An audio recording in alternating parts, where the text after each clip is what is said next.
tahun 1980, Desa Ngelarang di kaki perbukitan Kendil masih diselimuti udara dingin dan kabut yang datang setiap pagi.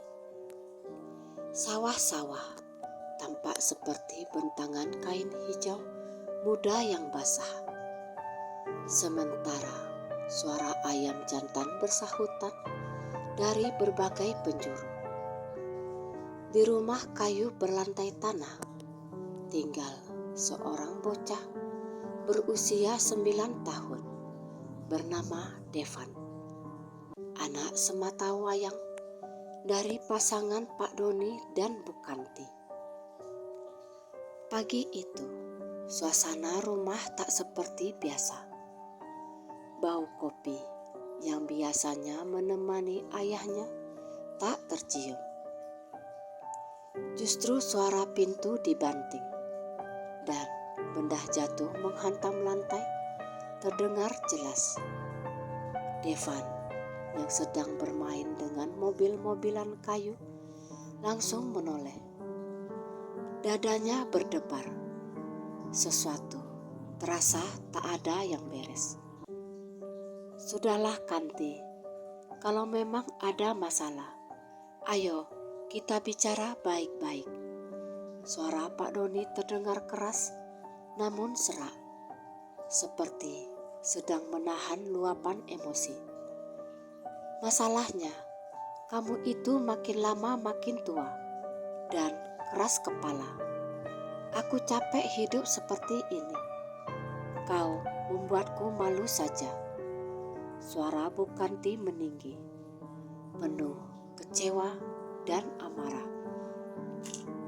Devan memeluk lutut, berusaha meringkuk di sudut ruangan.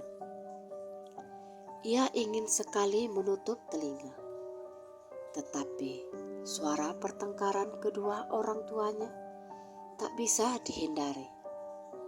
Pecahan piring terdengar, diikuti langkah kaki tergesa-gesa.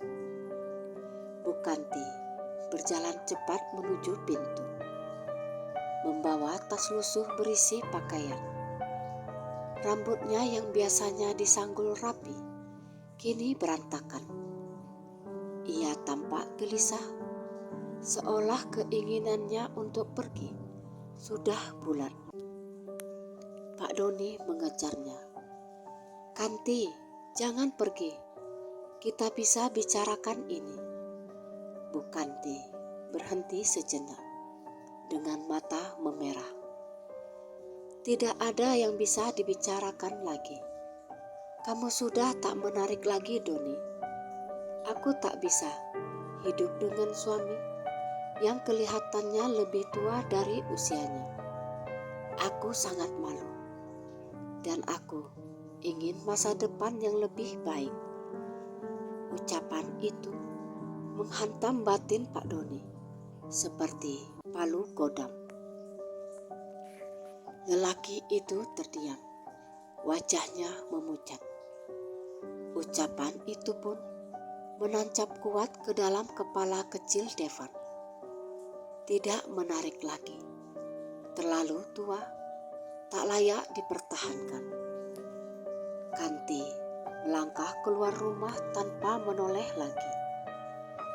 Pintu kayu tertutup pelan, namun bagi Devan, bunyinya seperti gedoran keras yang memisahkan hidupnya menjadi dua bagian, sebelum dan sesudah ibunya pergi.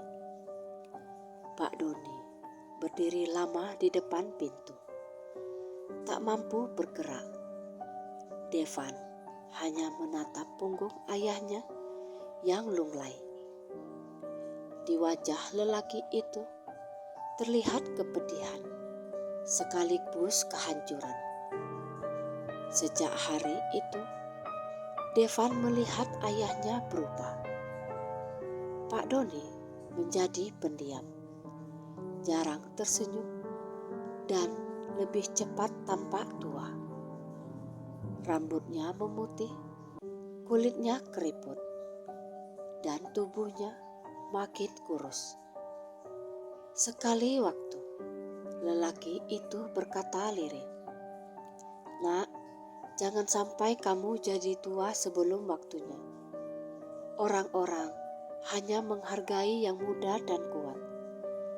Kalimat itu menjadi akar dari obsesinya di kemudian hari. Obsesi yang kelak membawanya ke jalan gelap. Devan tumbuh dengan perasaan takut menjadi tua. Setiap kali melihat keriput di wajah seseorang, ia bergidik ngeri.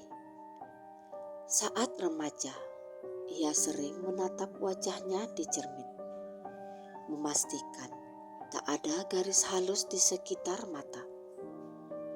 Ia menolak menjadi seperti ayahnya yang diabaikan dan ditinggalkan. Ketakutan itu tumbuh perlahan-lahan, mengakar dalam, hingga suatu hari ia bertemu seseorang yang menawarkan jalan keluar. Tahun demi tahun berlalu. Devan beranjak dewasa, merantau ke kota, lalu kembali ke desa sebagai lelaki muda yang tampan dan berwibawa. Tetapi ia menyimpan rahasia kelam, sesuatu yang seorang pun tak ada yang tahu. Pesugihan, lebih tepatnya pesugihan darah perawat. Dan jalan gelap itu dimulai pada malam ketika ia bertemu seorang lelaki asing yang mengaku bisa menghilangkan ketuaan dari tubuhnya, asal ia sanggup membayar harganya. Harga yang sangat mengerikan.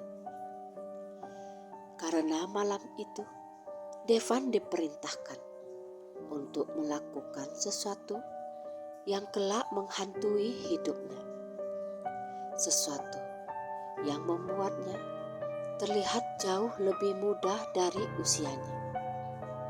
Namun, hidup selalu menuntut bayarannya. Dan bagi Devan, harga yang harus ia bayar adalah nyawa gadis-gadis yang pernah ia nikahi. Hingga cerita ini pun dimulai. Malam tanpa bulan itu menjadi titik awal keterlibatan Devan di dalam jalan yang sesat. Suara jangkrik terdengar nyaring dari balik rerumputan. Angin malam berhembus pelan, membawa hawa lembab dari arah sungai kecil di pinggir desa Ngelarang.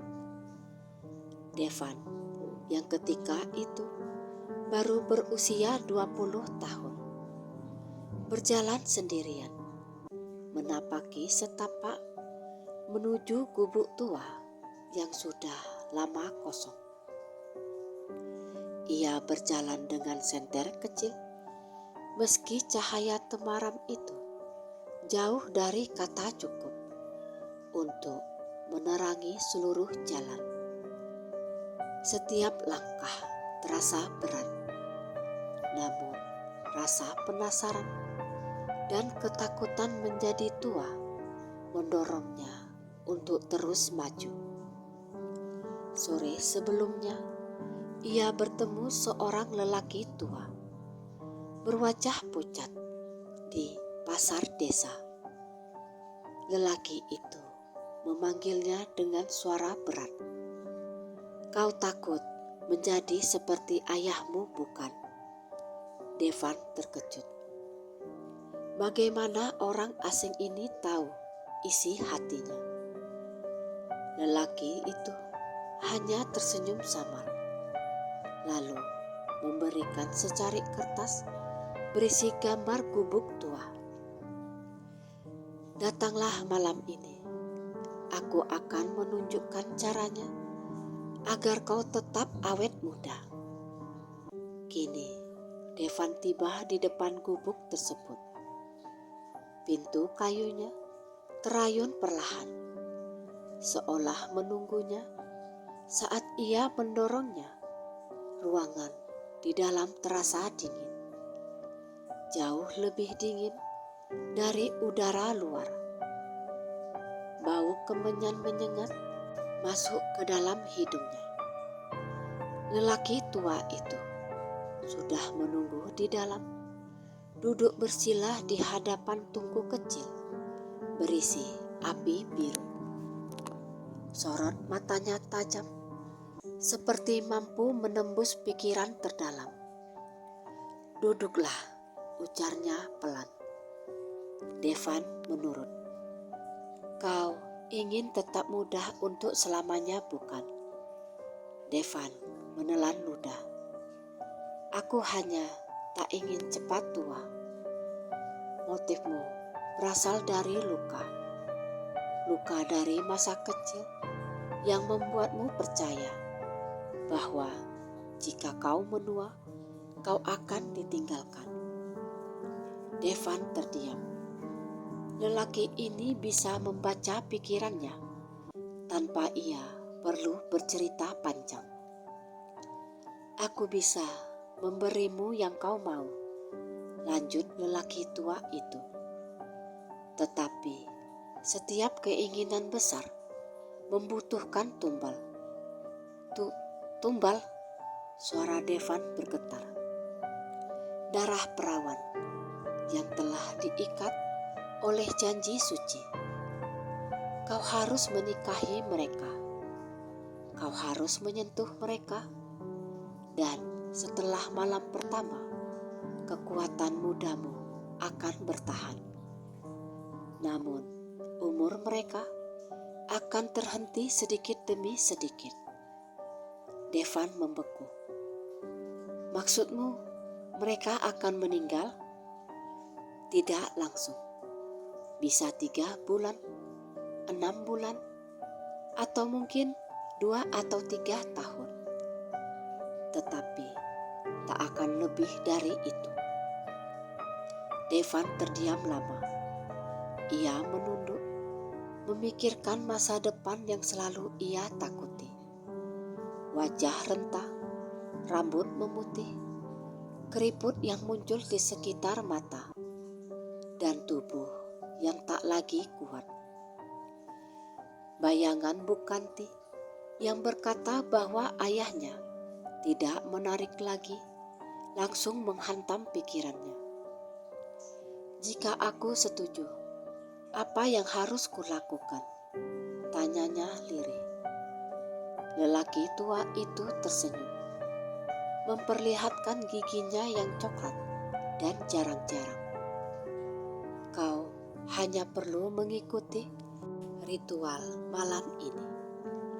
Ia menyalakan beberapa lilin hitam di sekeliling tungku. Api biru berubah menjadi ungu pekat. Lelaki itu mengeluarkan sebuah guci kecil berisi cairan merah gelap. "Ini bukan darah manusia," katanya, seolah membaca ketakutan Devan. "Ini hanyalah simbol pembuka jalan." Devan diberi sebilah pisau kecil. Ia diminta menggores telapak tangannya dan meneteskannya ke dalam guci. Sesaat kemudian, api ungu menyala lebih tinggi. "Kau telah mengikat perjanjian," ujar lelaki itu. "Mulai saat ini, umurmu akan berjalan lebih lambat dari manusia biasa. Kau akan selalu tampak muda." Ia berhenti sebentar, lalu menatap Devan tajam. "Tetapi hanya jika kau merenggut keperawanan 9 wanita. Mereka harus menjadi istrimu, dan mereka harus memberikan tenaga mudanya padamu." Devan merasa tubuhnya merinding. Namun anehnya, ada perasaan hangat yang merayap di kulitnya. seolah umur mudanya benar-benar diperbarui. Perempuan pertama sudah kusiapkan. Kau akan bertemu dengannya lusa. Ia gadis baik, tidak akan banyak bertanya. Devan ingin menolak, tetapi lidahnya keluh. Seakan ada kekuatan yang mengikat tekadnya. Lelaki itu tersenyum tipis. Jalanmu telah dimulai. Kau akan mendapatkan apa yang paling kau inginkan. Tetapi ingat, apapun yang diberikan harus dibayar. Malam itu, ketika Devan melangkah keluar dari gubuk dan angin malam menyentuh wajahnya, ia merasakan sesuatu yang berbeda. Tubuhnya lebih ringan, wajahnya terasa segar. Devan benar-benar merasa muda. Namun, ia tidak menyadari bahwa langkahnya menuju kehidupan baru itu sebenarnya langkah menuju kegelapan yang panjang. Kegelapan yang kelak memakan 7 nyawa dan hampir merenggut jiwanya sendiri. Dan semua itu hanya karena satu hal. Ketakutannya akan menjadi tua dan ditinggalkan. 2 hari setelah ritual gelap itu, desa Ngelarang diguyur hujan sejak pagi. Awan kelabu menggantung rendah dan udara terasa lembab. Devan mengenakan kemeja putih bersih ketika lelaki tua yang ia temui di gubuk itu datang menjemputnya. "Kau sudah siap?" tanya lelaki tua itu dengan suara rendah.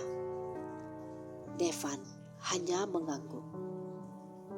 Ia sebenarnya tidak benar-benar siap, tetapi langkahnya seolah sudah digerakkan oleh sesuatu yang tak ia pahami.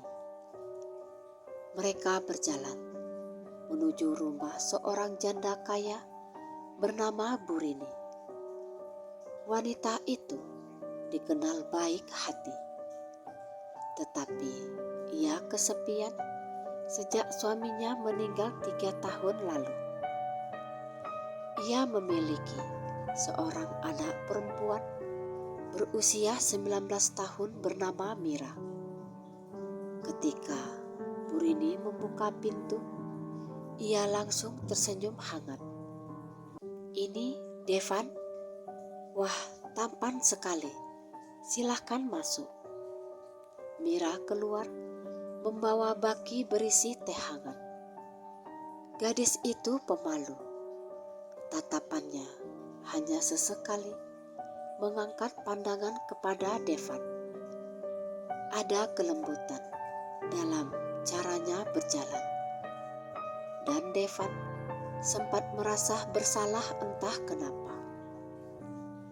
Lelaki tua itu berbicara dengan Burini secara pribadi. Devan tak tahu apa yang mereka bicarakan. Tetapi hasil akhirnya membuatnya terhenyak. "Mira akan dinikahkan denganmu, Nak Devan," ujar Burini tersenyum penuh harap. "Semoga kalian bahagia." Devan ingin menolak. Bibirnya terbuka, tetapi suara itu tak pernah keluar. Ada desakan tak kasat mata di dalam dadanya, seperti ada tangan yang menekan bahunya agar ia tetap diam. Pernikahan sederhana itu berlangsung sore harinya. Beberapa tetangga datang membawa makanan dan doa. Semua tampak begitu wajar, seolah pernikahan itu Memang takdir yang sudah digariskan. Mira tersenyum kecil kepada Devan setelah ijab kabul selesai. "Aku harap bisa menjadi istri yang baik, Mas," katanya lirih. Devan hampir ingin menangis. Dalam hati, ia berkata bahwa ia tak pantas mendapatkan senyum sebaik itu. Malamnya, mereka berdua tinggal di rumah kecil yang sudah disiapkan Bu Rini. Tangan Mira bergetar saat ia memegang tangan suaminya. Aku gugup, Mas," ucapnya malu-malu. Devan hanya membisu. Ritual pesugihan menuntut sesuatu darinya. Dan ia tahu apa yang harus ia lakukan. Meski hatinya tidak sepenuhnya rela. Kekuatan gelap itu mendorongnya untuk melanjutkan malam pertama mereka. Pagi harinya, Devan bangun dengan tubuh terasa lebih ringan. Bahkan lebih mudah daripada kemarin. Kulit wajahnya tampak kencang. Dan ia merasa lebih segar. Mira tersenyum, meski wajahnya tampak pucat. "Hari ini aku ingin membantu ibu di rumah," katanya lembut. Hari-hari berikutnya berlalu dengan normal. Mira menjadi istri yang penyayang, memasak untuk Devan, menyiapkan air mandi, dan sering berbagi cerita kecil tentang mimpinya. Devan mulai merasa nyaman, bahkan sempat berpikir untuk memutuskan pesugihan itu.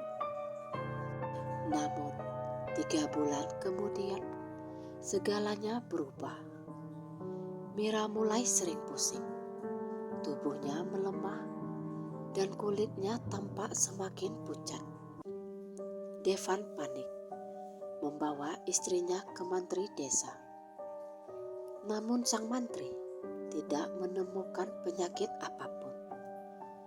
Wanitanya terlihat sehat, mungkin hanya kelelahan, ucap sang mantri. Dalam 2 minggu, kondisi Mira semakin memburuk.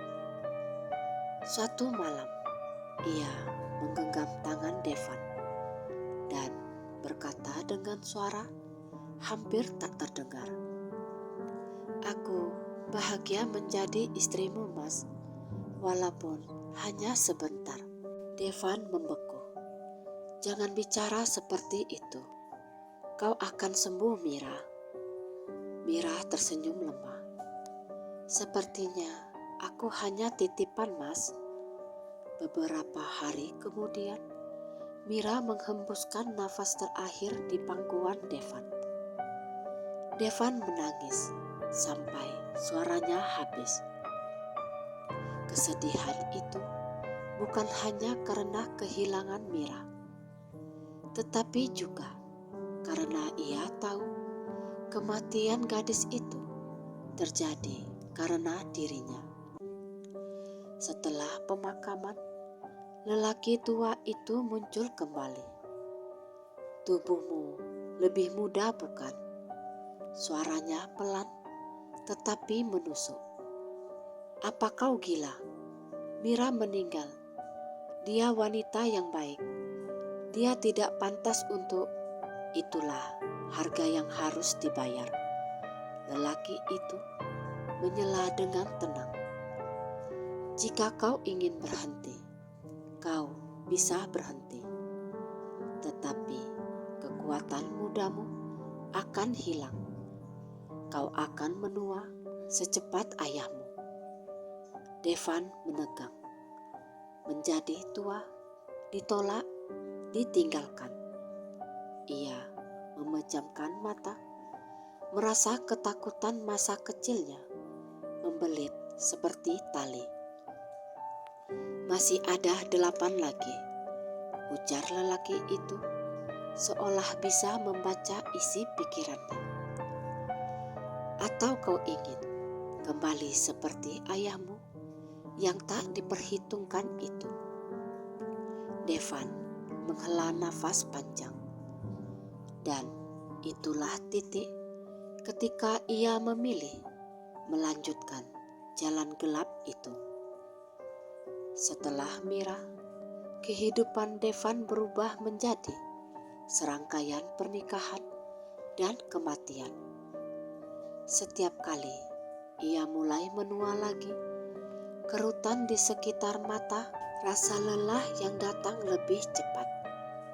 Lelaki tua itu akan muncul, membawa perempuan baru untuk dinikahi. Devan merasa seperti terjebak dalam lingkaran setan yang tak bisa ia hentikan. Istri kedua bernama Ratna. Ratna adalah seorang gadis ceria berusia 18 tahun dari desa seberang. Ia suka menari dan matanya selalu berbinar ketika melihat hal-hal sederhana.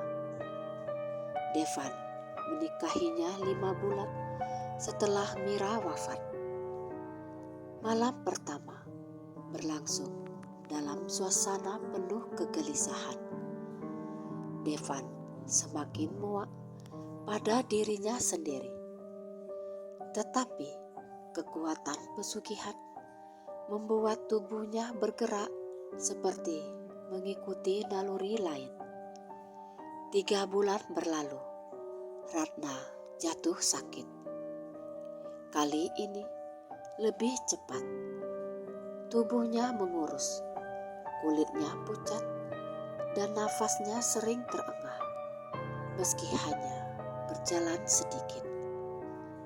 Devan merasa seolah melihat ulang kematian Mira. Hanya saja lebih menyakitkan karena ia tahu apa yang sebenarnya terjadi. Ratna meninggal di bulan keempat. Devan tak dapat menghadiri pemakamannya. Ia sudah terlalu hancur. Istri ketiga bernama Sri. Sri lebih dewasa, berusia 23 tahun. Ia seorang guru mengaji di desa. Hatinya lembut dan tutur katanya santun. Devan merasa semakin bersalah ketika menikahinya. Apalagi Sri tampak tulus mencintainya. Kematian Sri lebih lambat, hampir 2 tahun. Tetapi penderitaannya lebih dalam. Ia sering pingsan, tubuhnya panas dingin, dan matanya perlahan kehilangan cahaya. Sebelum meninggal, Sri sempat memegang tangan Devan dan berkata, "Aku tidak tahu apa yang membuatku begini, tapi aku tidak menyesal menikah denganmu." Kata-kata itu menghantui Devan selama berbulan-bulan. Istri keempat bernama Ningsih. Ningsih berusia 20 tahun, penuh tawa dan penuh kehidupan. Namun kehidupan itu meredup cepat. 6 bulan setelah pernikahan, ia meninggal mendadak saat tidur. Devan tak lagi menangis. Ia hanya duduk diam di samping jenazah, merasa dirinya semakin mirip monster. Istri kelima bernama Rara. Rara adalah anak pedagang kayu.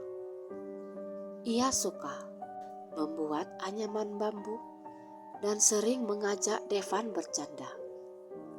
Untuk pertama kalinya, Devan mencoba menahan diri, mencoba mencari cara agar tidak perlu menyentuh istrinya. Tetapi pesugihan tidak memberi ruang negosiasi. Suatu malam, tubuh Devan terasa semakin tua secara tiba-tiba.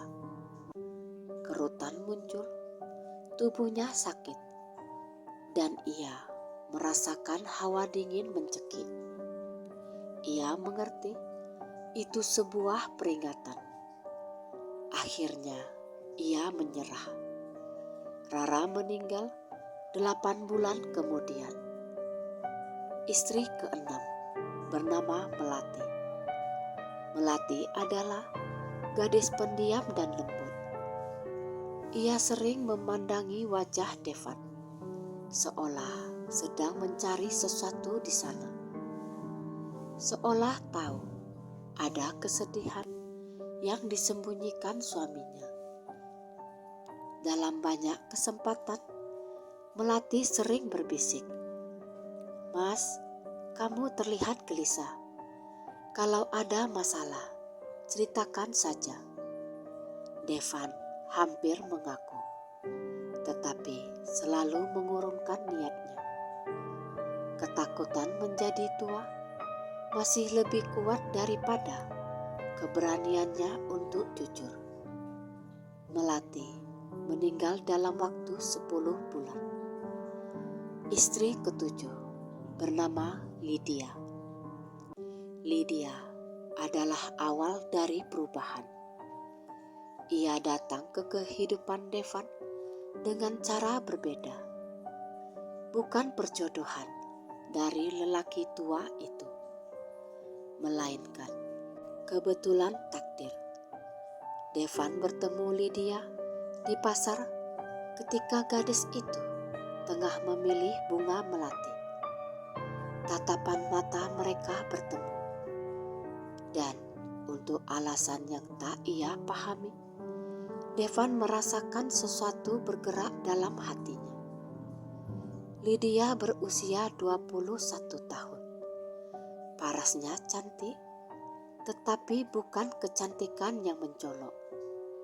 Lebih kepada kehangatan yang terpancar dari caranya berbicara dan tersenyum.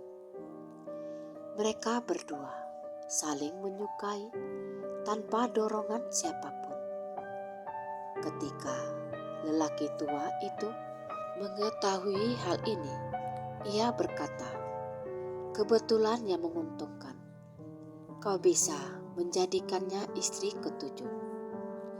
Tetapi untuk pertama kali dalam hidupnya, Devan tidak merasakan desakan untuk menikah demi pesugihan. Ia menikahi Lydia karena ia benar-benar jatuh cinta. Dan justru disinilah masalah dimulai. Lydia berbeda. Ia membuat Devan merasa ingin hidup layaknya lelaki normal. Ingin menjadi suami yang baik, bukan predator yang menunggu umur istrinya habis. Ia ingin hidup lebih lama bersama gadis itu. Namun ia tahu, jika ia menyentuh Lydia di malam pertama, maka takdirnya akan sama seperti istri-istrinya yang lain. Dan Devan tak sanggup mengulang tragedi. Ia mulai menghindari Lydia, membuat alasan agar tidak tidur sekamar. Lydia menjadi bingung dan sedih. "Mas, apa aku ada salah? Mengapa kau seperti menjauh?" Devan hanya bisa menjawab, "Karena aku tak ingin menyakitimu." Rapuh dan putus asa, Devan akhirnya melakukan sesuatu yang belum pernah ia lakukan sebelumnya. Ia pergi ke rumah seorang ustadz bernama Ustadz Fikri, seorang alim yang dihormati warga desa. Dengan wajah gemetar, Devan berkata pelan, "Pak Ustadz, tolong saya saya telah melakukan dosa besar. Dan disitulah perubahan besar dalam hidup Devan dimulai. Langit sore itu berwarna jingga pucat saat Devan melangkah menuju rumah panggung sederhana milik Ustadz Fikri, seorang ulama di desa Ngelarang yang dikenal bijak dan berwibawa. Angin sore membawa aroma padi yang menguning. Tetapi bagi Devan, langkahnya terasa berat, seolah setiap jejak kaki menambah beban di dada. Ustadz Fikri sedang menyapu halaman ketika melihat kedatangan Devan. Wajahnya langsung berubah serius. "Assalamualaikum Mas Devan, apa ada yang bisa saya bantu?" Devan menunduk dalam. "Waalaikumsalam Ustadz, saya ingin bicara, tapi mungkin tidak di sini." Nada suaranya bergetar. Ustadz Fikri mengangguk dan mempersilahkannya duduk di ruang tamu yang tenang. Dengan rak-rak penuh kitab di salah satu sudutnya. Aroma kayu jati menguatkan suasana sakral. "Silakan bicara Mas Devan, wajahmu tampak sangat gelisah." Sesaat Devan hanya diam. Tangan gemetar, bibirnya kering. Ia menelan ludah berulang kali, tapi kata-katanya tersangkut di tenggorokan. Saya bukan laki-laki baik Pak Ustadz." Ustadz Fikri menatapnya lembut. "Semua manusia punya masa lalu dan kesalahan. Yang penting adalah kejujuran untuk memperbaiki." Devan menghela nafas panjang, seolah berusaha membuang seluruh kekuatan gelap yang menahannya. "Ada sesuatu dalam diri saya, sesuatu yang membuat saya tetap muda. Saya tidak menua seperti orang lain." Ustadz Fikri tampak terkejut, tetapi tetap tenang. "Maksudmu?" Devan membuka kedua tangannya. "Usia saya sudah 40 tahun. Tapi lihatlah, orang-orang mengira saya masih 30 atau bahkan 25. Semua ini tak normal Ustadz." "Lalu apa penyebabnya?" tanya Ustadz Fikri, kini dengan nada berhati-hati. Dan akhirnya, untuk pertama kali dalam hidupnya, Devan menyampaikan seluruh kisah kelamnya. Ia bercerita tentang pertemuannya dengan lelaki tua asing di pasar ketika usianya 20 tahun. Tentang ritual malam tanpa bulan, api ungu, dan perjanjian pesugihan darah perawan. Tentang 9 perempuan yang harus ia nikahi dan bercumbu dengan mereka. Tentang nyawa-nyawa yang terhenti perlahan setelah malam pertama. Mira, Ratna, Sri, Ningsih, Rara Melati. 6 nama, 6 kuburan, 6 nyawa yang hilang.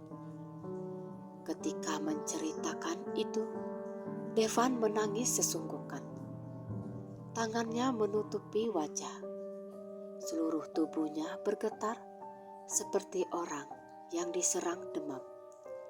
"Saya monster Ustadz, saya pembunuh." "Sudah cukup." Ustadz Fikri menghentikan dengan suara tegas namun penuh empati. Beliau mendekat dan meletakkan tangan di bahu Devan. "Kamu memang telah melakukan kesalahan besar. Tetapi kau datang ke sini untuk mengaku.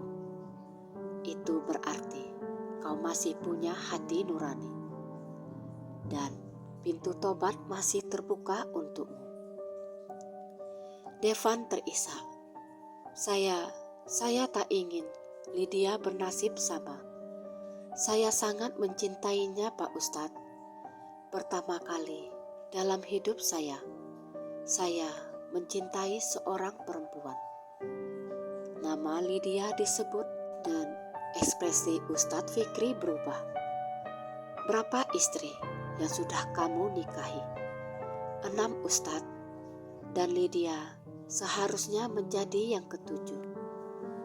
Tapi saya tak bisa. Saya tidak ingin membunuhnya.